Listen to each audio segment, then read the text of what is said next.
Sa pagsubang sa adlaw, ipasabwag nato ang kahayag. Kahayag nga gikan sa pulong sa Dios, nga nagdala sa gugma, paglaom ug serbisyo alang sa katawhan. Gugma sa Dios, gugma sa isig katao, gugma sa nasod. Kay ang sinugdanan sa tinuod nga kausaban mao ang pagpili nga maglakaw sa kahayag. Ug tungod niana, nataw kining maong tulumanon. Kini ang Lamdag sa Buntag.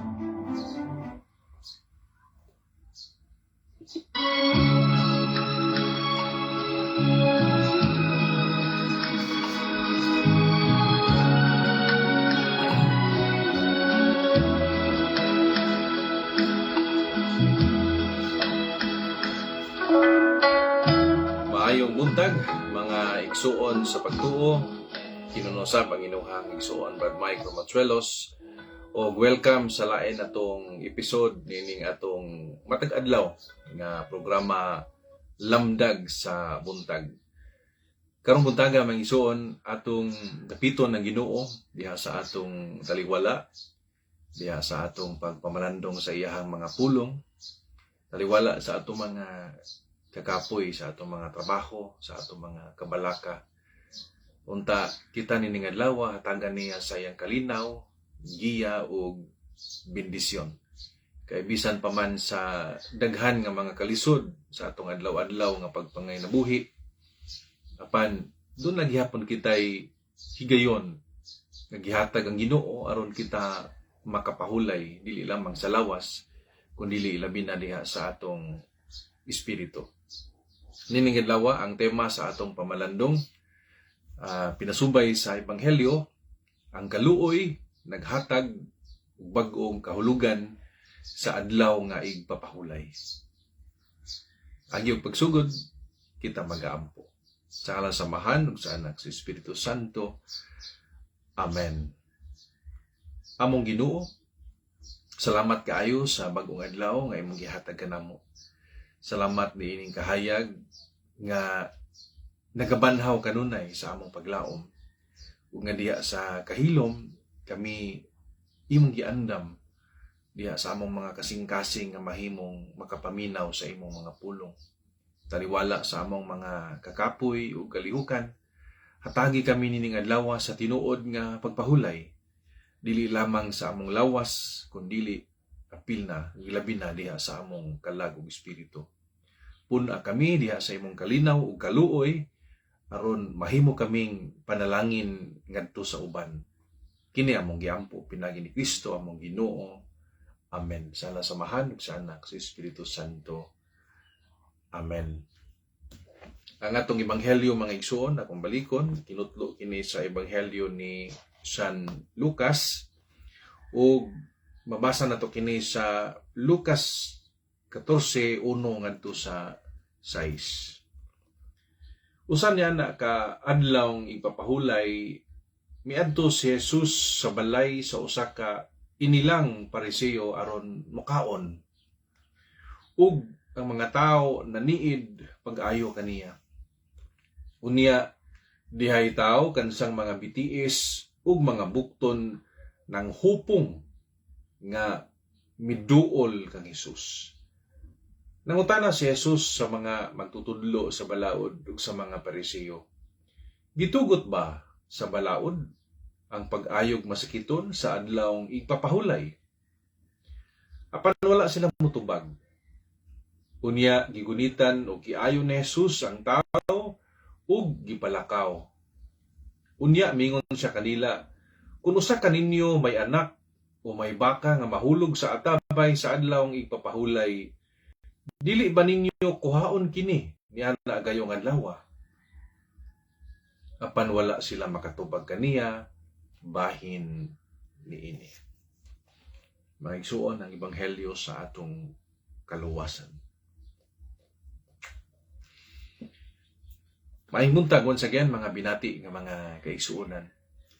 So nining adlaw sa atong pagpamalandong kita nato diha sa atong ebanghelyo nga gibasa nga lahi ang kahulugan sa adlaw ipapahulay sa Ginoo Hesus ug sa mga tawo nga atong panahon na maoy mahog na to nga magbabalaod.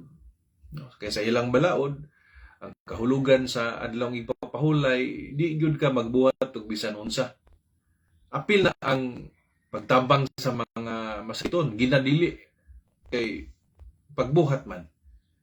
Pero diha sa atong Ginoong Hesus, nagtudlo sa nato unsa ang tinuod nga kahulugan sa paghatag nato og importansya niining gitawag nato adlaw ipapahulay or Day of the Lord, no? Kanang atong gitawag karon nga adlaw nga Domingo atong gigahin sa pagsimba, pagpahulay.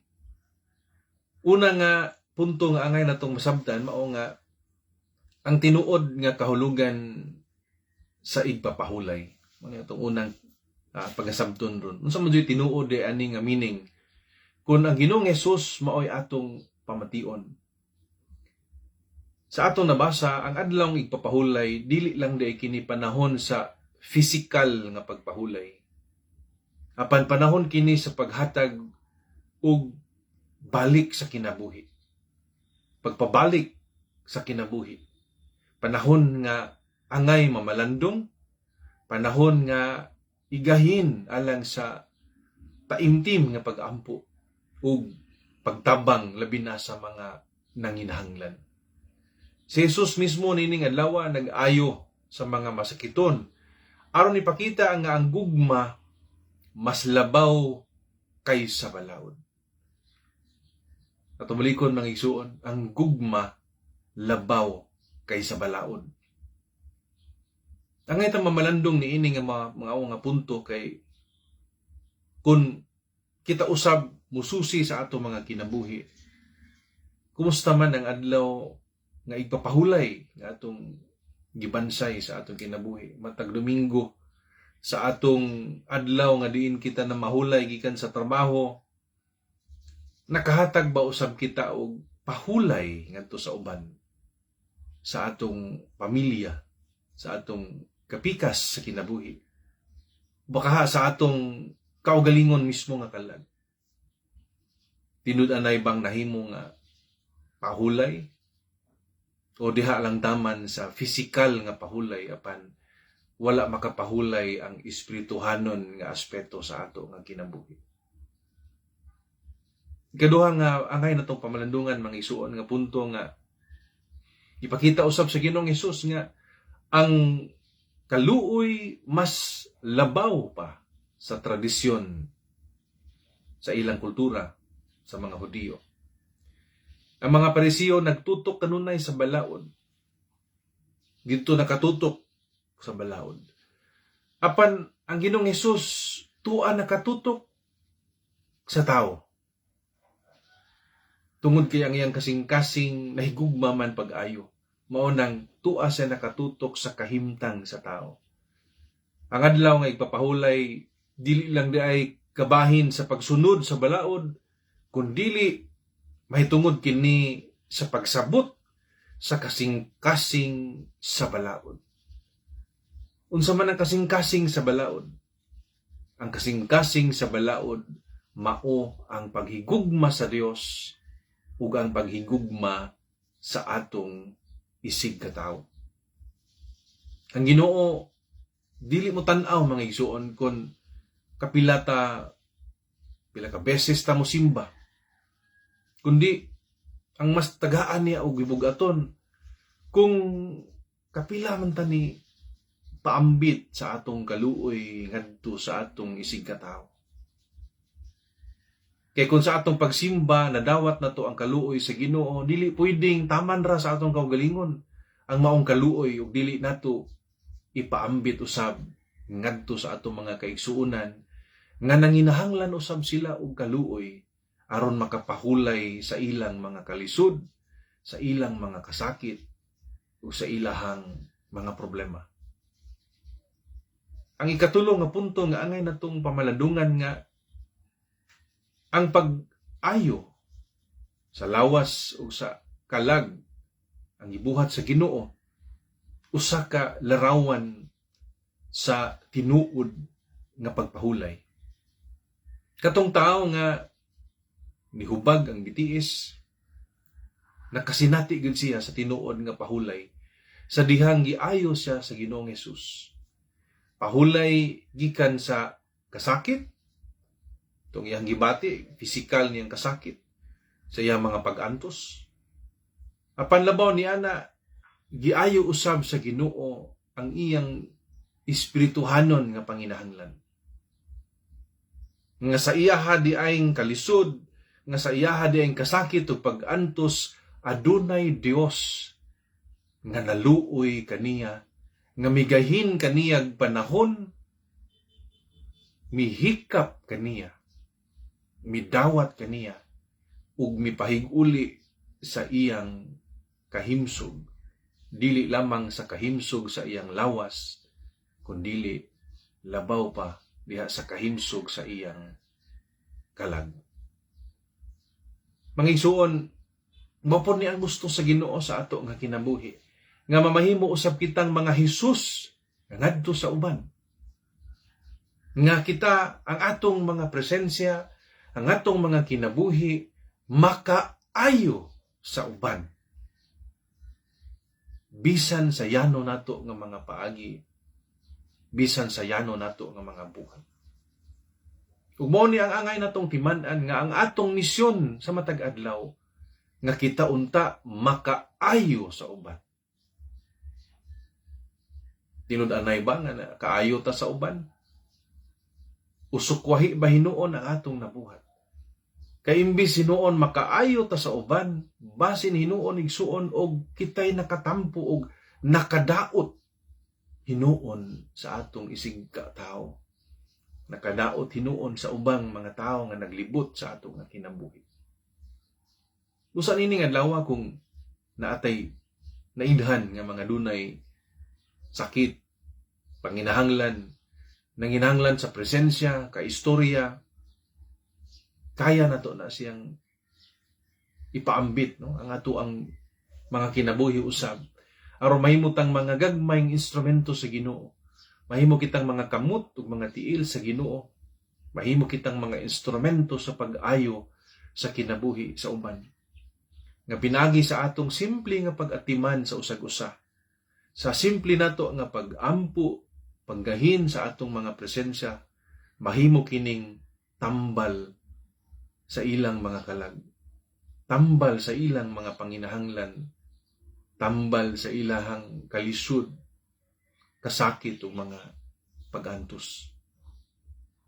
Mga praktikal nga paagi, aron mahimo kitang tinuod nga mga buhi nga mga Kristohanon nga nahimong kamut, tiil sa Ginoo, diin pinaagi ka nato kita nahimong instrumento sa kaluoy ug gugma sa Ginoo. Atong sugdan diha sa atong pamilya, mga igsuon. Atong himuon nga nining adlaw, kinahanglan nga mag-uban, labi na o ginikanan ta. Uban na nato atong mga anak. Dili pwede nga pasagdan nato atong mga anak. Uban na nato sila diha sa una sa pag-ampo. Ikaduha diha sa pagkamaalagaron. Ato silang pasination, pinaagi sa atong pag-alagad nga sila gayud gihigugma sa Dios. Nga di lamang kita mo nahigugma kanila, kundi nahigugma ta nila kay una kitang gihigugma sa Dios. Ug nga ang atong mga gugma isip ginikanan, mura lang ta og mga tulay nga diin ang gugma sa Ginoo ni dagayday nga rikanato padulong sa atong mga anak. Nya sa adlaw nga Domingo, di nato na siya itratar nga adlaw nga ting laba or adlaw nga ting pamalit or ting grocery, ato lang ta Sabado. Ato igahin ang laing adlaw. Kini adlaw sa Domingo atong igahin nga mahimog yung balaang adlaw gyud Ginoo. Nga ang pinakadako nga atong mahimo ani una magampo, mosimba, unya mga buhat gyud sa kaluoy ni anang adlaw. Mga buhat sa pagpangalagad ngadto sa atong pamilya ug sa atong mga kasilinganan. Diya sa atong trabaho, mga igsuon, bisan busy ta. tagaan na to og panahon ng atong kaugalingon, panahon nga makahilom ug makapasalamat sa Ginoo bisan 5 minutos lang. Ngano mang importante man para tinud-anay gid kitang makapahulay. Aron matubag na to ang gisulti sa Ginoo diha sa ebanghelyo nga niyon siya, duol kamo kanako kamong tanan nga gikapoy kay papahulayon ko kamo. When we give ourselves a quiet time for prayer, it is then that we approach the Lord and bring ourselves who are tired into His presence, into His loving presence, into His mercy and compassion. And only then can we truly rest diha sa iyang sabakan. Sa atong komunidad, mga igsuon, natay mga silingan siguro nga nag-inusara, atong bisitaon. Siguro, dugay nantong wata makapangumusta. So, ato ang abi-abihon, ato ang pangumustaon. Siguro natay silingan nga walay gidungag, kulang og bugas, o silingan nga dunay sakit, kinahanglan og tambal, o silingan nga medyo dunay gubot sa pamilya, kinahanglan nga atong iampo, kinahanglan sa atong pagdasig. Kini ginagmay nga mga buhat, apan kun kini mahimong buhat sa kaluoy tinukmod sa atong gugma, kini mahimong makapausab sa dagway sa kinabuhi sa atong mga igsuon, nga makatagamtam usab silag pahulay dili lamang sa lawas kundi diha sa ilang kalag ug espiritu. Sa atong kaugalingon, usahay ka-feel ta nga ma-burn out ta. Usahay kapuyon ta dili lang physically but spiritually kinahanglan gyud ta mo rest. Mo nang sa panahon sa Domingo kung mahimo limitahan na to atong mga kaugalingon sa exposure sa kalibutan, no? Di sa magsige cellphone, more time sa prayer, atong i-immerse ang ato ang kaugalingon, magbasa sa balaan nga pulong sa Ginoo sa Biblia. Kana importante na kayo para ma-refresh ang ato ang mga kaugalingon, ma-recharge gyud og taman sa diha nga kita maminaw sa tingog ug sa Ginoo. Pasudlon gyud nato ang iyang mga pulong nga naghatag og kinabuhi sa atong kalag. Nining adlaw ang atong panawagan kaninong tanan nga kauban nato sa atong pamalandong sa lamdag sa bundag, atong ipapahulay ang atong mga kasing-kasing diha sa mga buhat sa kaluoy, buhat sa pagpasaylo. Kay di nato malimod, no, usahay matintal ta sa kalibutan nga ang atong mga kasing-kasing usahay di malikayan naay mga kasuko nga mo suway og invade sa atong mga kasing-kasing. Mo nang mabugat ang atong gipas-an, natay mga kasuko, natay mga kasilo, mo nang mahimong bugat ang atong mga abaga. Mo nang ato kining papahulayon ang atong mga kasing-kasing. Atong dadon ang atong kasing-kasing ngadto sa tiilan sa krus sa Ginoo. Ug atong ihalad ang atong mga kalisod.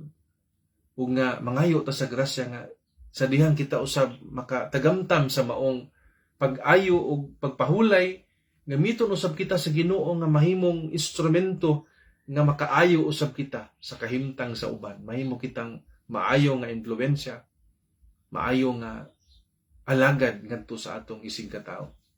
Nining adlaw di na to malimtan ang pagbuhat sa ginagmayng buhat sa kaluoy.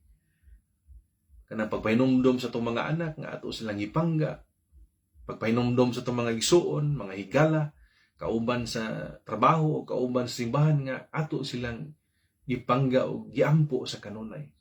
Mga buhat sa kaluoy, mga buhat nga makapalig-on sa kalag, mga buhat nga sigurado ikahimuot sa Ginoo. Pamalandong, kinsa man nga tao sa atong kinabuhi karon mga igsuon nga gusto sa Ginoo nga atong hatagan og pahulay pinaagi sa atong kaluoy. Naabay mga tao nining adlaw nga sa atong kinabuhi kinahanglan nga atong patagamtamon sa atong kaluoy. Unta natay buhaton nining adlaw nga dili lang tataman sa atong personal nga mga comfort, kundili maningkamot ta nga mahimo kitang lamdag ngadto sa uban, mahimo kitang mga gasa ngadto sa uban, nga mahimo kitang mga kamot ug tiil sa Ginoo kansang mga kinabuhi agianan sa gugma ug kaluoy sa Dios ngadto sa kinabuhi sa uban.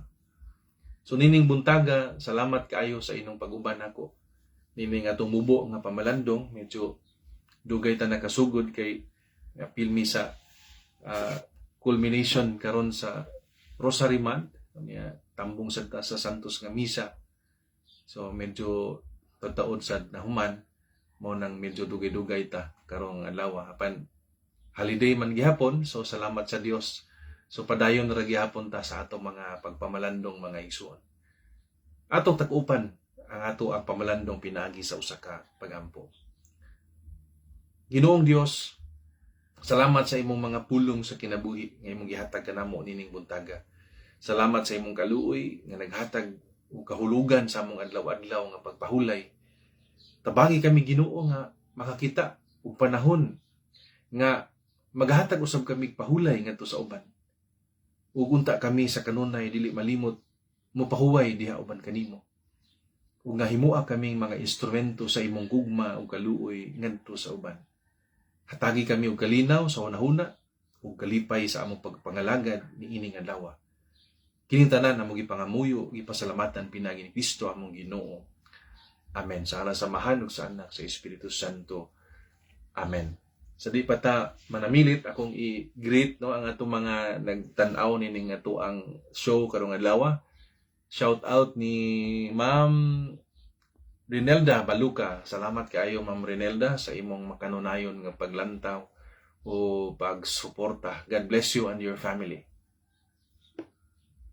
Start recording.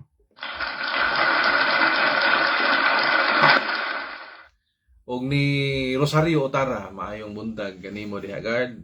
God bless you and your family. Ni Ma'am Ann Autentico ug sa iyang family, regards ni Sir Jun ug sa imong mga bata. No? God bless you and your family also. Sa akong kapikas nga si MM, salamat kayo dayem sa imong makanunayon nga pagsuporta sa akong ministry ug sa akong mga anak nga sila si Matet, si John Luke, si John Michael, John Rafael, John Gabriel, si Maria Teresa, kanilang unom maing buntag sa akong mga pinangga nga mga anak.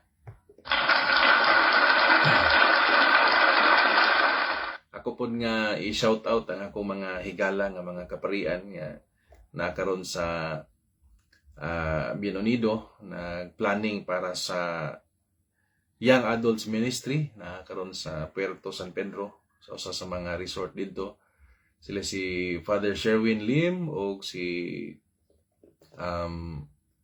Father Doms Amoncio. Kauban ni Sister Janet Norumbaba sa Canossian Sisters o mga youth leaders. Nila ni Marvin, ni Arjef, o guban pa nga mga youth leaders nga sa Diocese of Talibon nga naa karon sa Bienonido nagplanning para sa umaabot nga mga kalihukan sa Young Adults Ministry. Sa tanan ako mga naglantaw, mga kaila, mga kauban sa trabaho, ako mga kaubanan sa Family and Life Ministry, good morning ninong tanan.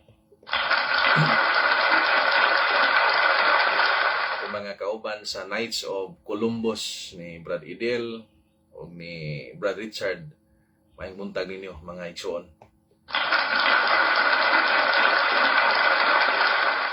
Good morning usab ni Janelle's Ever. God bless you and your family. Salamat sa paglantaw.